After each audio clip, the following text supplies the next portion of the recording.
Welcome to Share Talk, the only podcast where investors come first. PetroTal announced third quarter results and an operations update.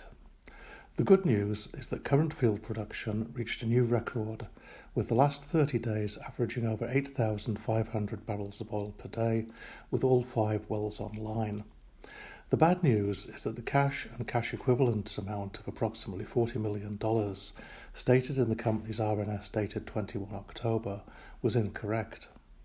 The company's actual cash and cash equivalents position as at 30 September was $20.5 million. The CEO, who would have reviewed and signed off the document, surely would have known the company's cash balance, so he's either sloppy or deliberately let the mistake slip through.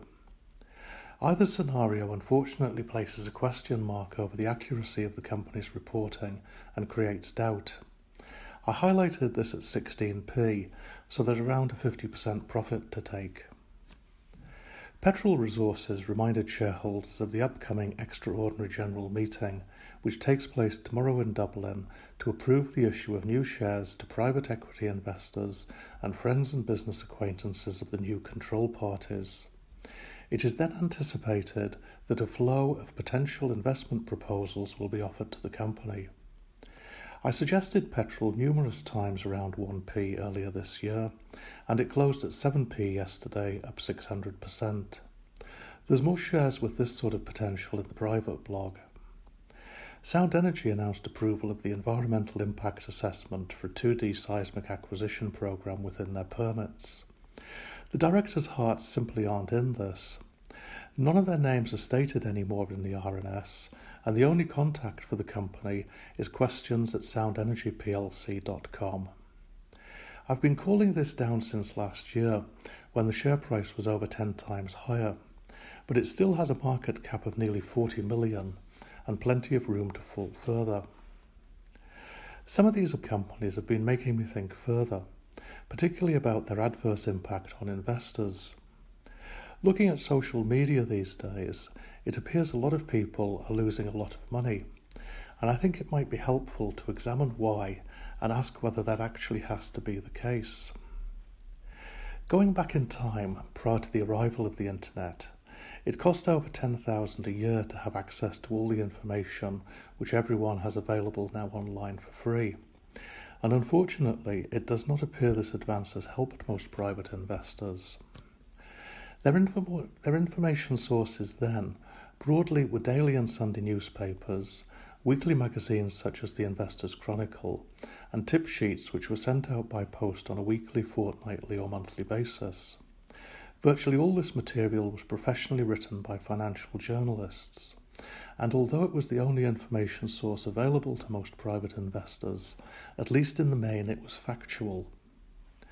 While these traditional information sources still exist, most investors now either access the source data direct or receive an account of it from others. In doing so, they run the risk of either misinterpreting the information themselves or having the information misinterpreted to them. And that's the charitable case where no one's actively misrepresenting it, which is often the situation these days. While some private investors have developed their own mastery of the market, with the majority it appears to be the blind leading the blind, with the occasional shepherd leading his sheep to slaughter. There is no doubt from their own comments that many are losing money and some are losing a lot. What should be the benefit of full and equal access to information, ironically has turned out to be a disadvantage for many. Another route to grief is the idea that has sprouted up that anyone can earn their living just trading the market. Of course a few can, but they are the exception. The rest of the would-be professional traders fail primarily due to ignorance, laziness, greed, lack of market awareness, gullibility, and fear of missing out, effectively a desire to be in everything.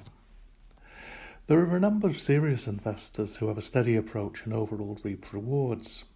Unfortunately, the majority, having their attention drawn towards hundreds of generally poor quality companies every day, simply cannot see the wood for the trees. A further problem is that accurate comments on social media get buried under the pile of nonsense being posted. Many are all over the place, some buying a different share every day, and each time crystallising additional losses due both to their lack of patience and their lack of conviction. Some that do hold think their shares are like football teams and support them tribally. Buying the shares that are being most actively promoted, they are constantly hurt by placings, which have been forward sold with guaranteed profit for insiders and virtually guaranteed losses for them. One of the most important lessons is it is not just about the shares you buy. Even more importantly, it's about the shares you don't buy. You need to control yourself and go only for the certainties, the small number of winners each year that are virtually guaranteed. If you see value or advantage in receiving a large number of tips, then you probably can't be helped. My approach is take one sector of the stock market and master it. An area which you have experience of from your working life or have a genuine interest in is best. Have absolute conviction in what you buy and hold, and if you don't have absolute conviction, don't buy it. Understand why you're buying it now and when you're going to sell it, and critically, where that company is in its operational, financing and promotional cycle. If you're looking for a short-term trade, then the company needs to be heading for an event. Most importantly, only buy when you're absolutely certain, and don't let it bother you if you miss a few. Always realise gains and de-risk, and position size so that even if it goes to zero, it doesn't hurt you. That is the way to profits. Let me know if you're interested in reading or hearing more about this subject, and I'll write and record part 2. Finishing off, I'll be back at the weekend with another podcast and a blog covering all the week's all company news. If you're interested in knowing my actual trading ideas and want to read a more critical assessment of some of these companies, then subscribe to the private blog at www.allnewslondon.com/Allman-Jim. The link is also on my Twitter profile page.